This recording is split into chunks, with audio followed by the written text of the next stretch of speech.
জুলাই সনদ বাস্তবায়নের পদ্ধতির সুপারিশ প্রধান উপদেষ্টার কাছে জমা। আদেশ জারির পর গণভোট ৯ মাসে বাস্তবায়ন করবে আগামী সংসদ। তত্ত্বাবধায়ক সরকার ব্যবস্থা পুনর্বহালে আপিল শুনানি চলছে। বাতিল করায় অনেক খেসারত দিতে হয়েছে জাতিকে, বলছেন আইনজীবীরা। ১৯ বছরেও লগি বৈঠা হামলার বিচার হয়নি। ধরাছোঁয়ার বাইরে পিটিয়ে হত্যায় অভিযুক্তরা। বেশি বেশি জামিন দেয়ায় ৩ বিচারপতির ব্যাখ্যা দাবি।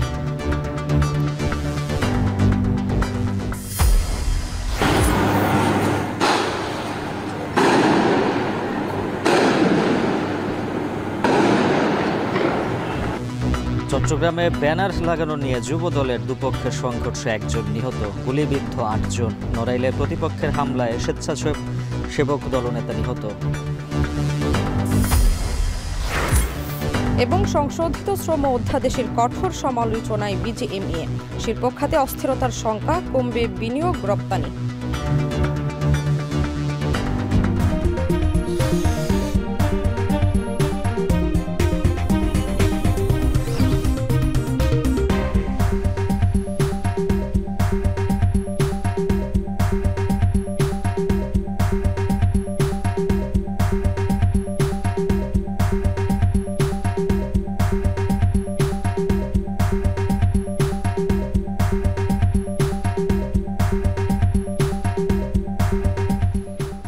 স্বাগত এখন দুপুরে পুরো আয়োজনে আপনাদের সঙ্গে আছি আমরা দুজন, আমি শামীমা শাম্মী এবং আমি উজ্জ্বল হাফিজ। প্রধান উপদেষ্টার কাছে জুলাই জাতীয় সনদ বাস্তবায়নের সুপারিশ জমা দিয়েছে ঐক্যমত্য কমিশন। দুপুরে রাষ্ট্রীয় অতিথি ভবন যমুনায় প্রধান উপদেষ্টা ডক্টর মোহাম্মদ ইউনূসের হাতে আনুষ্ঠানিকভাবে এই সুপারিশ তুলে দেন কমিশনের সহসভাপতি আলী রিয়াজ। প্রধান উপদেষ্টা এই কমিশনের সভাপতি। জানা গেছে, গণ অভ্যুত্থান পরবর্তী রাষ্ট্র সংস্কারের প্রস্তাবগুলো বাস্তবায়নে জুলাই জাতীয় সনদ বাস্তবায়ন সংবিধান সংস্কার আদেশ ২০২৫ জারির প্রস্তাব দিয়েছে ঐক্যমত্য কমিশন। এই আদেশ বাস্তবায়নে পরবর্তী সংসদ আইনসভার পাশাপাশি সংবিধান সংস্কার পরিষদ হিসেবে কাজ করবে প্রথম ৯ মাস। এই আদেশ বাস্তবায়নে সার্বভৌম ক্ষমতা আসবে গণভোটের মাধ্যমে। এর আগে গতকাল বিকেলে রাষ্ট্রীয় অতিথি ভবন যমুনায় প্রধান উপদেষ্টা ডক্টর মোহাম্মদ ইউনূসের সভাপতিত্বে ঐক্যমত্য কমিশনের সমাপনী বৈঠক অনুষ্ঠিত হয়। গত ১৭ অক্টোবর অনুষ্ঠিত হয় জুলাই জাতীয় সনদের স্বাক্ষর অনুষ্ঠান। প্রথম ধাপে বিএনপি জামায়াত সহ ২৪টি রাজনৈতিক দল ও জোট এতে স্বাক্ষর করে।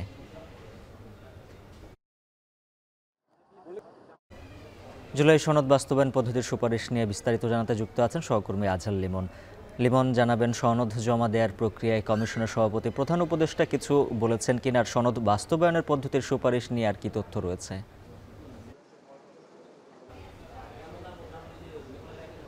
উজ্জ্বল, বিস্তারিত আর কিছুক্ষণের মধ্যেই জানা যাবে। আমরা দেখছি যে এই ফরেন সার্ভিস একাডেমিতে যে ব্রিফিংটি হওয়ার কথা তার সম্পূর্ণ প্রস্তুতি সম্পন্ন হয়েছে। কিছুক্ষণ আগে এখানে জাতীয় ঐক্যমত্য কমিশনের সহসভাপতি অধ্যাপক ডক্টর আলী রিয়াজ উনি এখানে আসছেন, অন্যান্য কর্মকর্তারাও এখানে এসেছেন।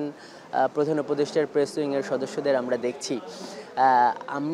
প্রধান উপদেষ্টা কিছু বলেছেন কিনা এই তথ্য এখন আমরা জানিনি, কিন্তু আমরা দেখছি যে উপদেষ্টা পরিষদ এবং এই জাতীয় ঐক্যমত্য কমিশনের মধ্যে যে বিশেষ সভাটি আজকে এই প্রধান উপদেষ্টার বাসভবন যমুনায় অনুষ্ঠিত হলো, সেখানে খুবই একটা হাস্যোজ্জ্বল পরিস্থিতি আমরা সবাইকে আন্তরিক দেখেছি। সেখান থেকে কিছু ছবি পাঠানো হয়েছে। আমরা দেখলাম যে এই জাতীয় ঐক্যমত্য কমিশনের যে ৬ জন সদস্য এবং এই জাতীয় ঐক্যমত্য কমিশনের এই রাজনৈতিক দলগুলোর আলোচনায় যিনি সঞ্চালনা করেছেন প্রধান উপদেষ্টার বিশেষ সহকারী, তারা একপাশে বসেছেন, সামনাসামনি বসেছেন উপদেষ্টা পরিষদের সদস্যরা, অন্যান্য উপদেষ্টারা, মাঝখানে ছিলেন প্রধান উপদেষ্টা।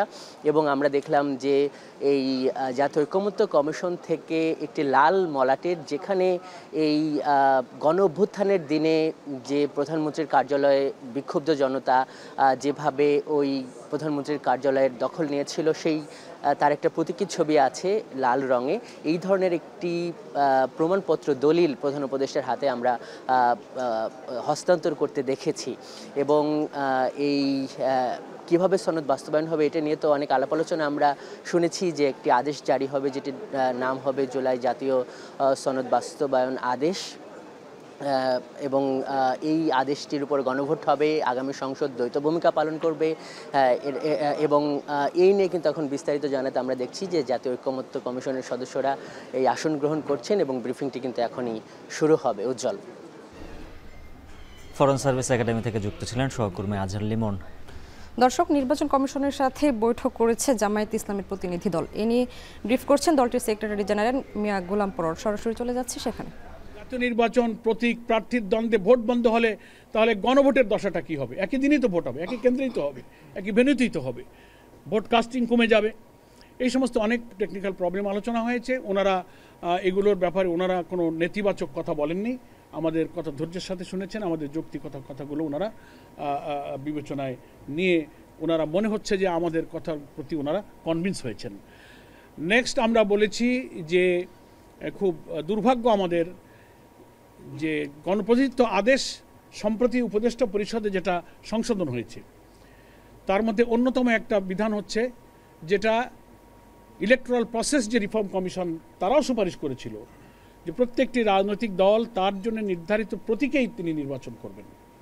কিন্তু বাংলাদেশের পলিটিক্যাল কালচারের কারণে জোটবদ্ধ রাজনীতির একটা কালচার রেওয়াজ আমাদের আছে। সেটা করার ক্ষেত্রেও নির্বাচন ব্যবস্থা সংস্কার কমিশন বলেছে যে জোট হতে পারবে কিন্তু প্রতীক হবে জোটবদ্ধ প্রত্যেক দলের স্ব দলের নির্ধারিত প্রতীকে তাদের ভোট করতে হবে। তার প্রতীক বাদ দিয়ে অন্য কোনো দলের প্রতীকে ভোট করা যাবে না। এটা লাস্ট ইলেকশন যে ইলেকট্রাল প্রসেস যে রিফর্ম কমিশন তারা এই সুপারিশটা করেছে এবং উপদেষ্টা পরিষদে এই সংশোধনটা অনুমোদিত হয়েছে। এটা হওয়ার পরেও আমরা দেখলাম গত সম্ভবত 25 তারিখে একটি দলের পক্ষ থেকে এসে এটাকে আবার সংশোধন করার জন্য বলা হয়েছে, এটাকে আপত্তি জানানো হয়েছে। ইভেন লেভেল প্লেয়িং ফিল্ড লঙ্ঘন করে খুবই দুঃখজনকভাবে একটা তথ্য ওনারাই এখানে প্রকাশ করেছেন। ওনাদের দলে যে প্রতিনিধি এখানে এসেছিলেন 25 তারিখে মিডিয়াতে এসেছে, আপনারাও হয়তো তার সাক্ষী আছেন। ওনারা বলেছেন যে এই সংশোধনটা পরিবর্তন করতে হবে, আমাদের দাবি মানতে হবে। এটা আমাদের এক নেতার সঙ্গে একজন উপদেষ্টার কথা হয়েছে, একটা জেন্টলম্যান এগ্রিমেন্ট হয়েছে। আমরা খুব বিশ্বাসের সাথে আজকে চিফ কমিশনারকে বলেছি যে লেভেল প্লেয়িং ফিল্ড ভঙ্গ হওয়ার এর চেয়ে আর মানে কি বলবো ন্যাকেট উদাহরণ আর কি হতে পারে, যে এটা একটা কমিশনের সিদ্ধান্ত। নির্বাচন কমিশনের সাথে বৈঠক করেছে জামায়াত ইসলামের প্রতিনিধি দল। এ নিয়ে ব্রিফ করছিলেন দলটির সেক্রেটারি জেনারেল গোলাম পরর। সরাসরি যুক্ত ছিলাম সেখানে। বর্তমান রাজনৈতিক পরিস্থিতিতে তত্ত্বাবধায়ক সরকার এখনই বাস্তবায়নযোগ্য নয় বলে মনে করে জামায়াত ইসলামী। তত্ত্বাবধায়ক সরকার বিলুপ্ত করায় জাতিকে অনেক খেসারত দিতে হয়েছে বলে জানিয়েছেন আইনজীবী শিশির মনির। সকালে তত্ত্বাবধায়ক সরকার ফিরিয়ে আনার শুনানি শেষে গণমাধ্যমকে এসব কথা বলেন তিনি। এর আগে প্রধান বিচারপতি সৈয়দ রেফাত আহমেদের নেতৃত্বে 7 বিচারপতির পূর্ণাঙ্গ আপিল বেঞ্চে তত্ত্বাবধায়ক সরকার ফিরিয়ে আনার জন্য 4র্থ দিনের শুনানি শেষ হয়। এ সময় আইনজীবী শিশির মনির আদালতে বলেন, তত্ত্বাবধায়ক সরকার বাতিল করা ছিল ভুল সিদ্ধান্ত। দেশের গণতন্ত্রের জন্যই তত্ত্বাবধায়ক সরকার নির্বাচনের কার্যকরী পদ্ধতি। তবে এখনই যাতে তত্ত্বাবধায়ক সরকার বাস্তবায়ন না হয় এ বিষয়ে পর্যবেক্ষণ দেওয়ারও আবেদন জানান শিশির মনির। 2011 সালে তত্ত্বাবধায়ক সরকার বাতিল করে আপিল বিভাগ। গত বছরের আগস্টে তত্ত্বাবধায়ক সরকার ফিরিয়ে আনতে রিট করা হয়। তত্ত্বাবধায়ক সরকার ব্যবস্থা বর্তমান প্রেক্ষাপটে সংবিধানে এলাও হয়ে পুনরুজ্জীবন হলেও বাস্তবে এটি কার্যকর করা এই মুহূর্তে সম্ভব নয়। কারণ বর্তমান কোনো পার্লামেন্ট নাই, সুতরাং পার্লামেন্ট ভাঙারও প্রশ্ন আসে না। পার্লামেন্ট যদি না ভাঙে তাহলে কেয়ারটেকার গভর্নমেন্ট কি করে গঠিত হবে? আমরা এটাও বলেছি আদালতকে, নতুন পার্লামেন্ট হবে, নতুন পার্লামেন্টের সিদ্ধান্তে যদি আগের কেয়ারটেকার গভর্নমেন্ট আগের মতোই থেকে যায় অথবা নতুন করে জুলাই চার্টারে উল্লেখিত কোনো মেকানিজমকে ইন্ট্রোডিউস করা হয়, সেই সিস্টেমে পরবর্তী থেকে কেয়ারটেকার গভর্নমেন্ট কার্যকর। চীনসহ সব দেশের সাথে বাংলাদেশ ভারসাম্যমূলক সম্পর্ক বজায় রেখে চলছে বলে মন্তব্য করেছেন পররাষ্ট্র উপদেষ্টা মোহাম্মদ তৌহিদ হোসেন। একই সঙ্গে আগামী নির্বাচন পর্যবেক্ষণে যেসব আন্তর্জাতিক সংস্থা আসতে চায় তাদেরকে স্বাগত জানানো হবে বলেও জানান তিনি।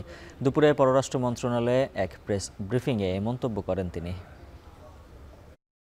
আমরা তো সবার সাথে এক ধরনের সম্পর্ক ব্যালেন্স মেনটেন করে চলি। আমরা কোনো দেশকে বিশেষ করে যে তাদের সাথে আমরা সম্পর্ক রাখবো না এরকম তো আমাদের কোনো কিছুই নেই। আমাদের গভীর সম্পর্ক আছে মার্কিন যুক্তরাষ্ট্রের সাথে এবং অর্থনৈতিক প্রচুর সম্পর্ক আছে চীনের সাথে। আমরা তো একেবারে ফ্রি ফেয়ার ট্রান্সপারেন্টের একটা ইলেকশন করতে বদ্ধপরিকর। কাজেই যারা পর্যবেক্ষক হিসেবে আসতে চায় আমরা অবশ্যই তাদেরকে এনকারেজ করবো।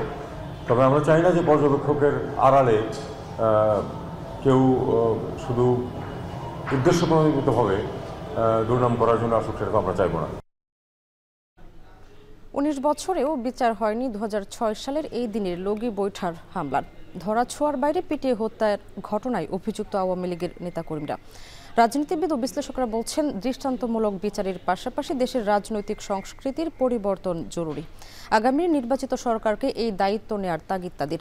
শাহাদাত অভ্রের প্রতিবেদন। 28 অক্টোবর, রক্তাক্ত বিকেল।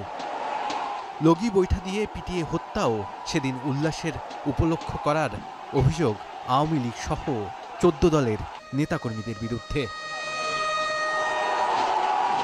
2006 সালের অক্টোবরে বিএনপি জামায়াত সরকারের মেয়াদ শেষে সদ্য অবসরপ্রাপ্ত প্রধান বিচারপতি KM হাসানের তত্ত্বাবধায়ক সরকার প্রধানের দায়িত্ব নেয়া ঠেকাতে মাঠে 14 দলীয় জোট। আওয়ামী লীগ সভাপতি শেখ হাসিনার ডাকে 28 অক্টোবর লগি বৈঠা নিয়ে রাস্তায় নামে তার কর্মীরা। রাজধানীর বাইতুল মোকাররম এলাকায় প্রকাশ্যে পিটিয়ে হত্যা করা হয় জামাত শিবিরের 6 নেতাকর্মীকে। এমনকি মৃত্যু নিশ্চিত হওয়ার পর লাশের ওপর নৃত্য করার নারকীয়তারও সাক্ষী হয় গোটা দেশ। নিন্দার ঝড় উঠে দেশে বিদেশে। সেদিন দুপুরে বাইতুল মোকাররম মসজিদের পাশেই শহীদ হন ঢাকা কলেজের 3য় বর্ষের শিক্ষার্থী গোলাম কিবরিয়া শিপন। 28 অক্টোবর অনেকে ভুলে গেলেও ছোট ছেলেকে হারানোর ব্যথায় এখনো কেঁপে ওঠে বাবার বুক। বলছিলেন, তার আদরের সন্তানের সবগুলো দাঁত তুলে নেওয়া হয়েছিল। তরতা ছেলেটা আইলো, এটা তো দেখার বিষয় না। তরতারা ছেলে স্বাস্থ্য এই জন্য আমার মাসুম ভাই আর সবাই ধরে নিল যে আপনি একটু দেখেন। এরপর একজন সরিষা দিচ্ছে, বুঝতে পারছি নিয়ে যান, আর মাথার বাইন্দা রয়ে গেল। শুধু শিপন নয়, সারা দেশে বিভিন্ন বয়সের 13 জন হত্যাকাণ্ডের শিকার হয়। 3 দিনের অশান্তিতে ক্ষতি হয় প্রায় 4,000 কোটি টাকার। জামায়াতের পক্ষ থেকে পল্টন থানায় মামলা দায়ের করা হলেও 2009 সালে আওয়ামী লীগ ক্ষমতা এলে মামলা প্রত্যাহার করা হয়। স্মৃতিচারণ করতে গিয়ে আবারও শিউরে উঠলেন তৎকালীন শিবির সভাপতি ডক্টর শফিকুল ইসলাম মাসুদ। পিটিয়ে এমন হত্যাযজ্ঞের দৃষ্টান্তমূলক বিচার চান তিনি। পুরো 12 ঘন্টা সময় আমার চোখের সামনে ছিল। আমি দেখেছি যে আমাদের ভাইয়েরা জীবন বাজিয়ে রেখেছেন, কিন্তু 1 সেকেন্ডের জন্য তারা পিছপা হন নাই। এবং সন্ধ্যা 7টায় প্রশাসন ওই পক্ষকে যখন, অর্থাৎ আওয়ামী লীগের সন্ত্রাস এবং 14 দলকে মাঠ থেকে সরিয়ে দিয়েছে, এটা নিশ্চিত হওয়ার পরেই কেবলমাত্র আমরা আমাদের অফিসে তখন ফিরে এসেছি। তার আগ পর্যন্ত আমাদের জনশক্তি একজনও মাঠ ছাড়ে নাই। দেশের রাজনৈতিক সংস্কৃতির পরিবর্তন না আনলে শত সংস্কার করলেও কোনো লাভ হবে না বলে মন্তব্য করেছেন বিএনপির স্থায়ী কমিটির সদস্য আমির খসরু মাহমুদ চৌধুরী। বলেন, রাজনীতিতে সহনশীলতা আনতে হবে। বাংলাদেশের রাজনীতিতে সাংস্কৃতিক পরিবর্তন আনতে না পারলে শত সংস্কার করেও কোনো লাভ হবে না। আমাদের মধ্যে সহনশীলতা থাকতে হবে। অন্যের সাথে দ্বিমত পোষণ করেও তার প্রতি সম্মান জানাতে হবে, তার মতের প্রতি সম্মান জানাতে হবে এবং বাংলাদেশের শান্তিপূর্ণ স্থিতিশীলতা রক্ষা করতে হবে। রাজনৈতিক সংস্কৃতিকে দূষিত করার মতো ঘটনার বিচারের পরামর্শ দেন বিশ্লেষকরা। বলেন, ভবিষ্যতের সরকার এমন ঘটনাগুলোর বিচার নিশ্চিত না করলে আবারও স্বৈরাচার ফিরে আসার শঙ্কা রয়েছে। ভবিষ্যৎ সরকারগুলো বা এই সরকার যদি পারেও, তাদের উচিত এই সকল বিষয়ে অ্যাটেনশন দেওয়া, মনোযোগ দেওয়া। যে সকল ঘটনাগুলো বাংলাদেশের রাজনীতি সংস্কৃতিকে দূষিত করেছে অথবা বর্বরতার সাক্ষী হয়েছে, অথবা যে সকল কাজগুলোতে বাংলাদেশের রাজনীতি ধ্বংস হয়েছে, সেই সকল কাজগুলো কেন হয়েছে, কিভাবে হয়েছে, সেগুলোর মূল উৎপাদন করা দরকার আছে এবং উদ্ঘাটন করা দরকার আছে। সরকার সেই উদ্যোগ নেওয়া জরুরি। 2006 সালের মতো 2023 সালের 28 অক্টোবরেও বিএনপি জামায়াতের সমাবেশে হামলা একই অভিযুক্ত ক্ষমতাসীন আওয়ামী লীগের নেতাকর্মী ও সাথে পুলিশ বাহিনীর উপর। আগের মতো এই ঘটনাও রয়ে গেছে বিচারের বাহিরে। বিচারহীনতার এই সংস্কৃতি থেকে বের হতে আগামী নির্বাচিত সরকারের প্রতি আহ্বান জানান বিশ্লেষকরা। শাহাদাত অফরো, এখন, ঢাকা। 28 অক্টোবরের হত্যাকাণ্ডকে পল্টন ট্র্যাজেডি দিবস ঘোষণা দিয়ে আলোকচিত্র প্রদর্শনীর আয়োজন করেছে ইসলামী ছাত্র শিবির। জাতীয় প্রেস ক্লাবে আয়োজিত প্রদর্শনীতে আওয়ামী লীগের লগি বৈঠার হামলায় নিহত জামাত শিবিরের নেতাকর্মীদের ছবি ও বিস্তারিত পরিচয় দেখানো হচ্ছে। স্থান পেয়েছে সেদিনের হামলায় আহতদের ছবি। সকাল থেকেই প্রদর্শনীতে ভিড় করছেন দর্শনার্থীরা। এসেছেন জামাত ও শিবিরের নেতারা। বলেন, সেদিন পল্টনে 15 জনকে প্রকাশ্যে পিটিয়ে হত্যা করা হয়। অন্তর্বর্তী সরকারের কাছে পল্টন হত্যার দৃষ্টান্তমূলক শাস্তি ও নিহত পরিবারকে ক্ষতিপূরণের দাবি জানান জামাত নেতারা।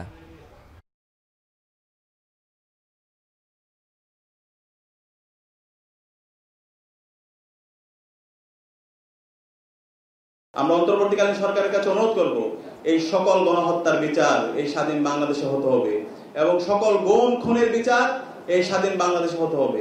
28 অক্টোবরে যে গণহত্যা হয়েছে সেই গণহত্যার বিচার এই স্বাধীন বাংলাদেশে হতে হবে এবং এই গুম খুনের সাথে যারাই জড়িত আছে সেই সকল জড়িতদের এই স্বাধীন বাংলাদেশে বিচার করতে হবে।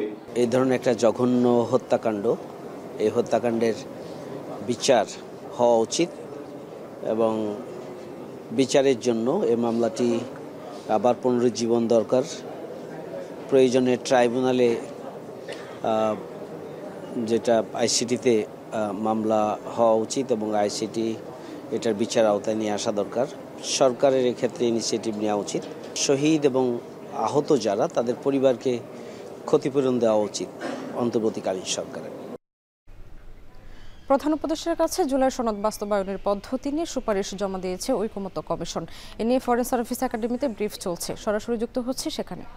রোধ করা এবং সামগ্রিকভাবে যেন একটি জবাবদিহিমূলক রাষ্ট্র প্রতিষ্ঠা সম্ভব হয় তার জন্য সুপারিশ পেশ করা।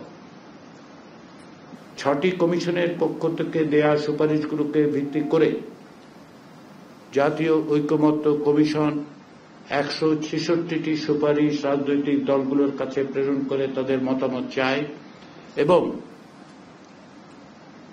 মার্চ মাস থেকে শুরু করে 2 মাস ধরে আলাদা আলাদাভাবে রাজনৈতিক দলগুলোর সাথে আলোচনা করে।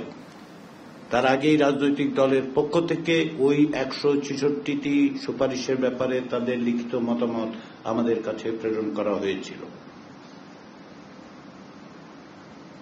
পরবর্তী পর্যায়ে জুন মাস থেকে আমরা 30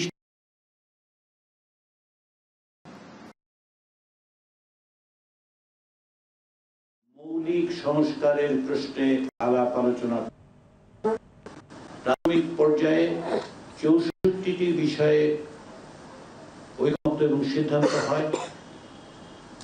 তার পরবর্তী পর্যায়ে 20টির মতো বিষয় নিয়ে আমরা 2 মাস ধরে অব্যাহতভাবে আলোচনা করেছি এবং অনেক বিষয়ে ঐকমত্য, ক্ষেত্র বিশেষে নোট অফ ডিসেন্ট সহ সিদ্ধান্ত গ্রহণ করা হয়েছে। এই প্রক্রিয়ার শেষ পর্যায়ে অর্থাৎ জুলাই জাতীয় সনদ 2025-এর ব্যাপারে সকলের মতামত সন্নিবেশিত করে খসড়া তৈরির পাশাপাশি জুলাই মাসের শেষ পর্যায়ে রাজনৈতিক দলগুলোর পক্ষ থেকে আমাদেরকে অনুরোধ করা হয় যেন আমরা সরকারকে এই বিষয়গুলো অর্থাৎ যে সকল বিষয়ে সিদ্ধান্ত এবং ঐকমত্য প্রতিষ্ঠিত হয়েছে সেগুলো বাস্তবায়নের পথ নির্দেশ করে সুপারিশ করি। ঐকমত্য কমিশনের পক্ষ থেকে সেই উদ্যোগ গ্রহণ করা হয়। তারই অংশ হিসেবে রাজনৈতিক দলগুলোর কাছ থেকে আমরা মতামত চেয়েছি। তাদের সঙ্গে অনানুষ্ঠানিক আলোচনা অব্যাহত রেখেই আমরা আনুষ্ঠানিক আলোচনাও করি। আইনি ভিত্তি প্রদান, বাস্তবায়নের রূপরেখা নির্দেশ করার জন্য রাজনৈতিক দলগুলোর অনুরোধের প্রেক্ষাপটে আমরা একটি বিশেষজ্ঞ দলের সাহায্য নিয়েছি, যাতে অন্তর্ভুক্ত ছিলেন 2 জন সাবেক বিচারপতি, 3 জন আইনজীবী এবং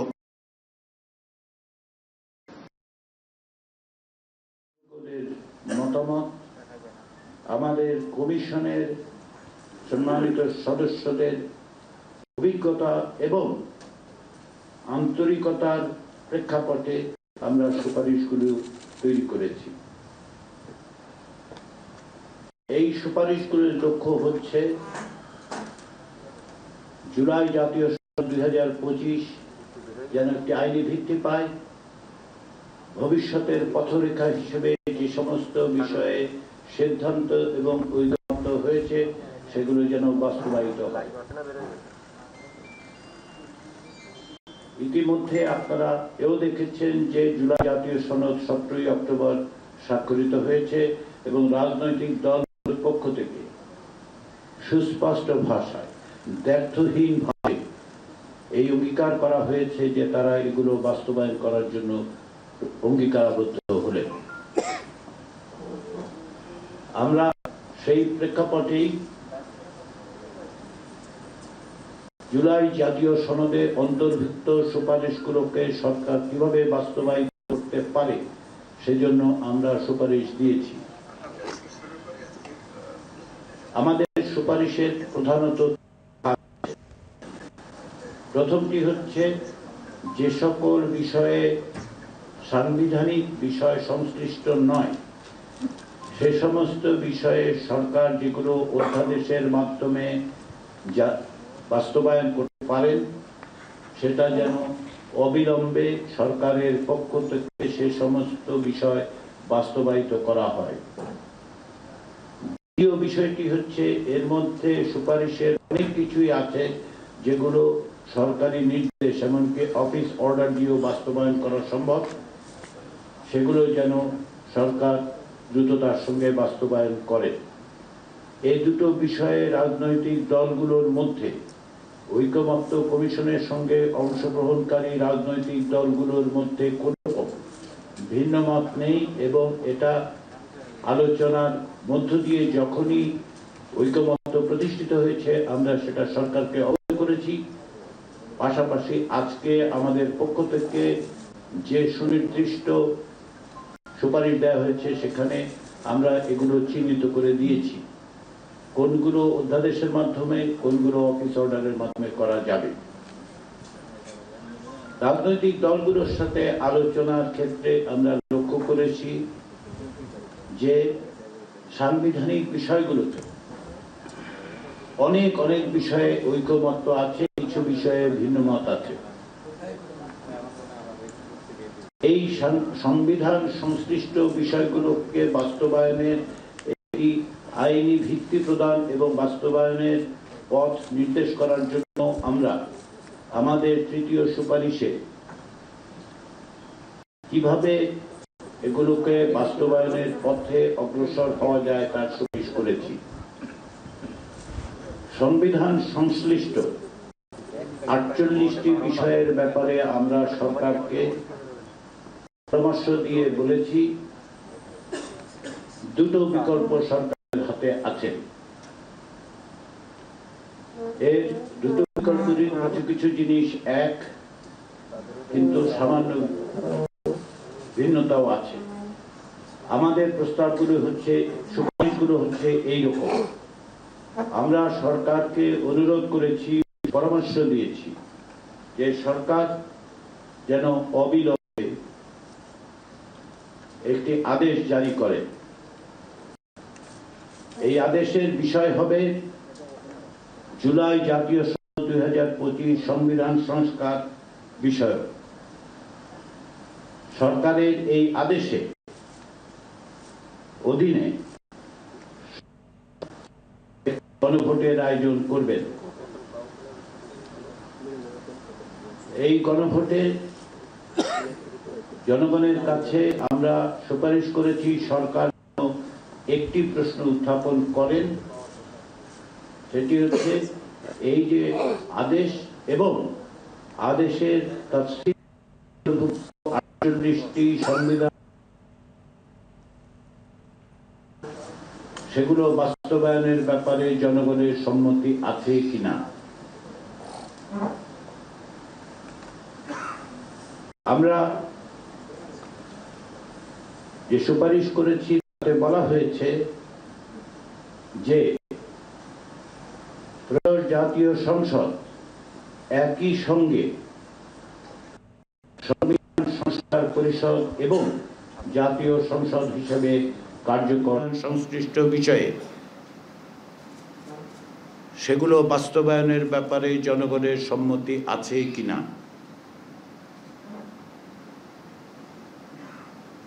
আমরা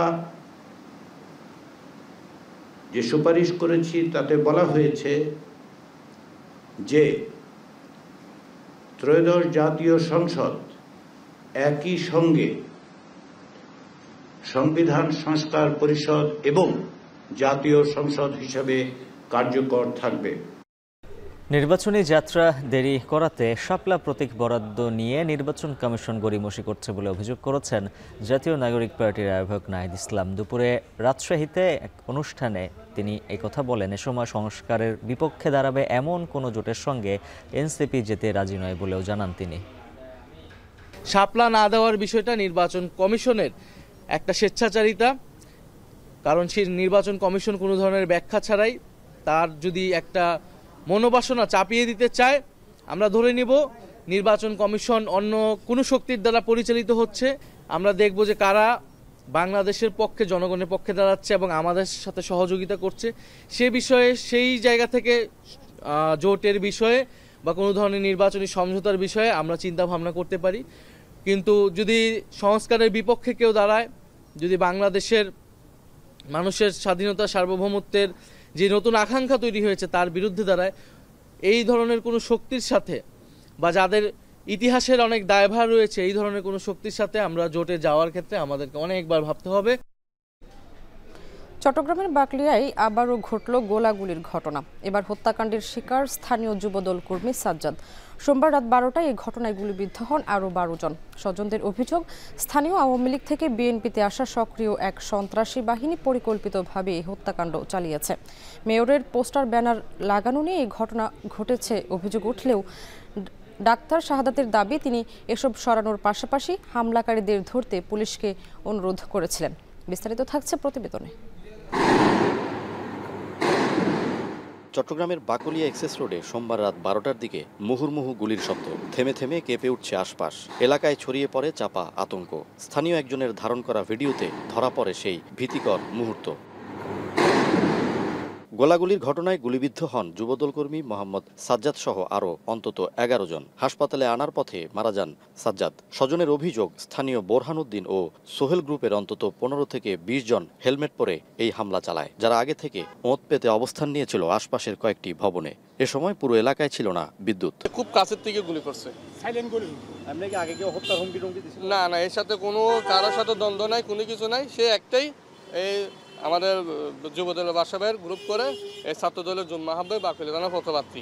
স্বজনেরা জানান, নিহত সাজ্জাদ নগর যুবদলের বিলুপ্ত কমিটির সাবেক সাংগঠনিক সম্পাদক এমদাদুল হক বাদশার অনুসারী। এলাকায় মেয়র ডাক্তার শাহাদাত হোসেনের পোস্টার লাগানো ঘিরে বাকবিতণ্ডায় হত্যাকারীদের টার্গেট হন সাজ্জাদ। তার বাবার অভিযোগ, হামলাকারীরা আগে আওয়ামী লীগের রাজনীতিতে জড়িত থাকলেও এখন বিএনপিতে সক্রিয়। বোরহানুদ্দিন, তার নাম কি সোহেল, এরা আগে ছাত্রলীগ করতো, তাঁতি লীগ করতো, এদের যুবলীগের ইয়ে আছে, এরা আওয়ামী লীগের অনুসারী পদপদবী আছে, কিন্তু এরা এখন বিএনপির অনুসারী নিতেছে। বিএনপির ছেলেদেরকে মাইরা এরা চাইতেছে এখানে গদপাতার হওয়ার জন্য। মঙ্গলবার সকালে নিহতের মরদেহ দেখতে চট্টগ্রাম মেডিকেল কলেজ হাসপাতালে আসেন মেয়র ডাক্তার শাহাদাত হোসেন। তার অভিযোগ, হামলাকারীরা ওই এলাকার চিহ্নিত সন্ত্রাসী গ্রুপ, যারা আগে আওয়ামী ছত্রছায়া থাকলেও এখন তার ছবি ব্যবহার করে নগরের বিভিন্ন স্থানে ব্যানার পোস্টার লাগিয়ে প্রভাব বিস্তারের পায়তারা করছে। ওই গ্রুপ হচ্ছে সন্ত্রাসী গ্রুপ।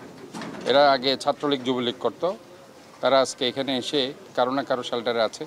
তা আমি ইতিমধ্যেই বাকলিয়া থানার ওসিকে আমি কিন্তু বলেছি, বোরহান এবং সোহেল সহ যে ছেলেগুলোকে গ্রেপ্তার করার জন্য আমি এই 1 সপ্তাহ আগে বলেছি, 1 সপ্তাহ 10 দিন আগে বলেছি। এই ঘটনায় আরও 11 জন ছররাগুলিতে আহত হয়ে চট্টগ্রাম মেডিকেল কলেজ হাসপাতালে ভর্তি হন। একজন ছাড়া প্রাথমিক চিকিৎসা নিয়ে রাতেই ঘরে ফিরেন 10 জন। আহতদের দাবি, ফুটবল খেলতে যাওয়ার সময় তাদের লক্ষ্য করে অতর্কিত গুলি ছোড়া হয়।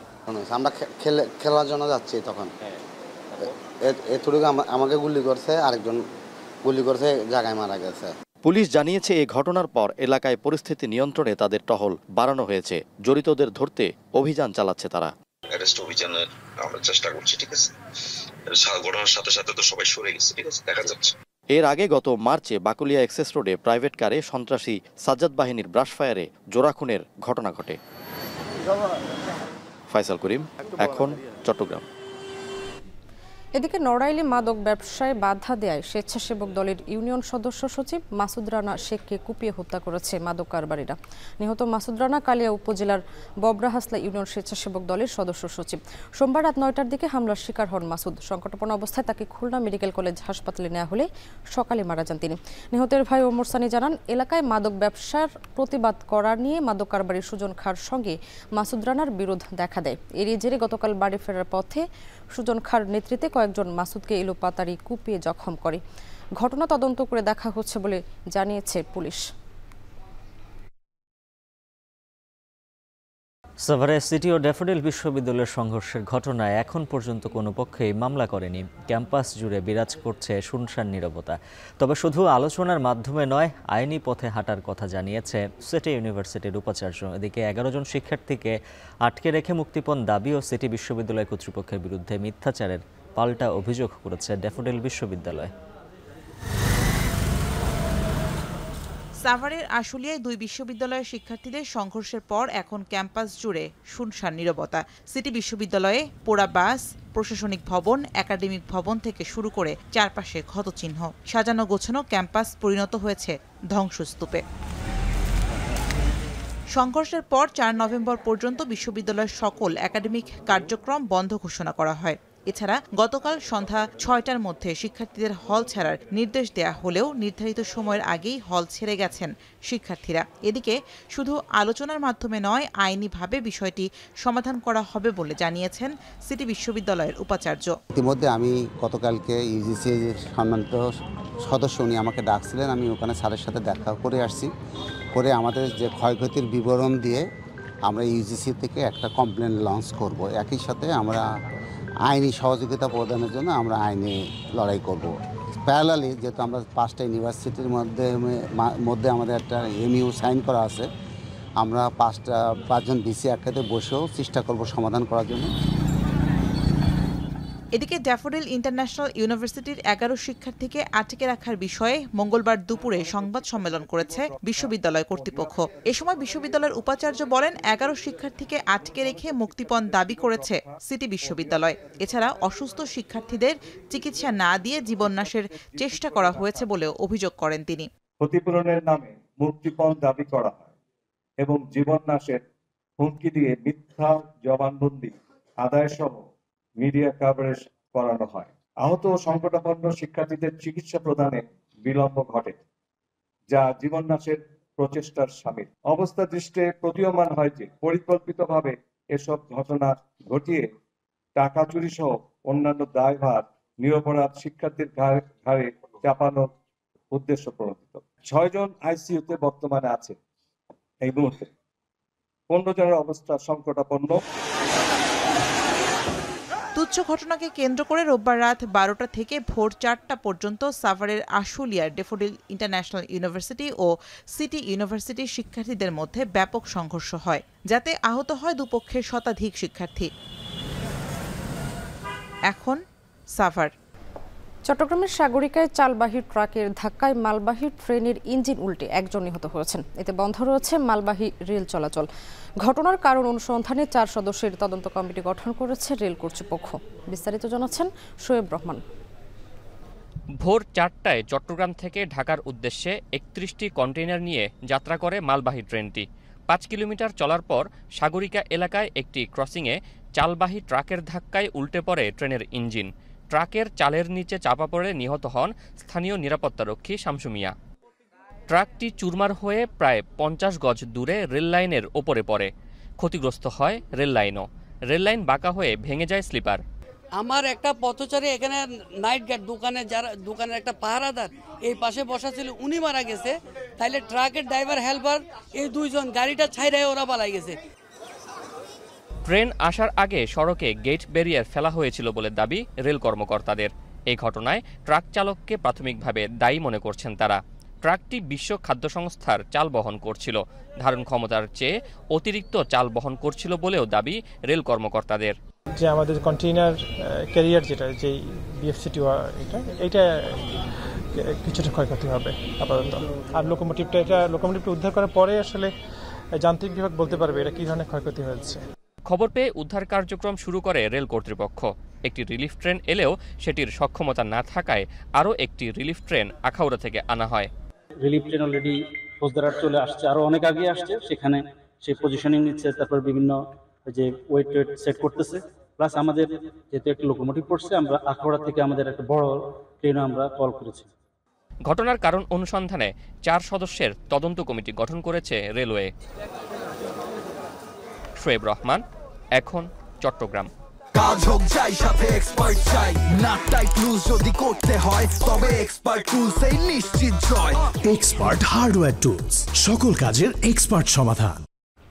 মাত্র 20 জন শ্রমিক নিয়ে পোশাক কারখানায় ট্রেড ইউনিয়ন গঠনে উপদেষ্টা পরিষদের সভায় নেওয়ার সিদ্ধান্ত বাস্তবসম্মত নয় বলে মন্তব্য করেছেন বিজিএমইএ সভাপতি মাহমুদ হাসান। দুপুরে সংশোধিত বাংলাদেশ শ্রম অধ্যাদেশ 2025 সহ সাম্প্রতিক নানা জরুরি ইস্যু নিয়ে সংবাদ সম্মেলনে মন্তব্য করেন তিনি। এ সময় তিনি আরও বলেন, অযৌক্তিক এই অধ্যাদেশ কার্যকর হলে দেশে বৈদেশিক বিনিয়োগ কমবে এবং রপ্তানি ক্ষতিগ্রস্ত হবে, ফলে দেশের অর্থনীতি আরও দুর্বল হবে।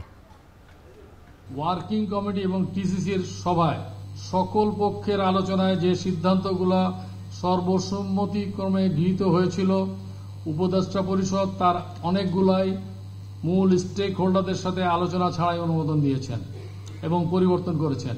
এটা কেবলমাত্র শিল্পপক্ষ বা শ্রমিক, উদ্যোক্তা এবং সরকারের পারস্পরিক আস্থার সম্পর্ককেও দুর্বল করবে। দেশে তো প্রতিটা ইন্ডাস্ট্রি কিন্তু এখন product cost will be expensive, even commodity prices will be also expensive.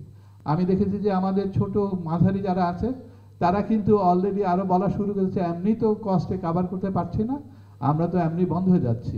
Costing তো তুলনামূলকভাবে কম থাকে, এফিসিয়েন্সি যখন বেশি থাকে তখন কস্টিং কমে আসে, সেখানে এত ট্যারিফ বাড়ার তো কোনো কারণ আছে বলে আমরা মনে করি না।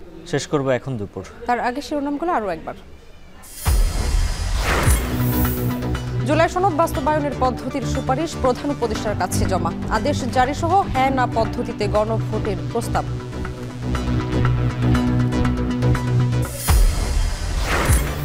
তত্ত্বাবধায়ক সরকার ব্যবস্থা এখনই চায় না জামাত, বাতিল করায় অনেকে খেসারত দিতে হয়েছে জাতিকে, আপিল শুনানিতে আইনজীবী।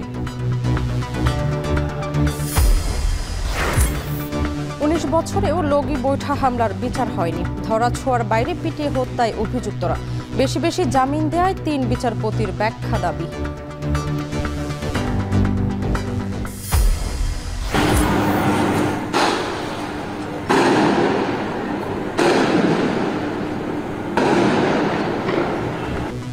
চট্টগ্রামে ব্যানার লাগানো নিয়ে যুব দলের দুপক্ষের সংঘর্ষে 1 জন নিহত, গুলিবিদ্ধ 8। নড়াইলে প্রতিপক্ষের হামলায় স্বেচ্ছাসেবক দল নেতা নিহত। এবং সংশোধিত শ্রম অধ্যাদেশের কঠোর সমালোচনায় বিজিএমইএ, শিল্প খাতে অস্থিরতার শঙ্কা, কমবে বিনিয়োগ রপ্তানি।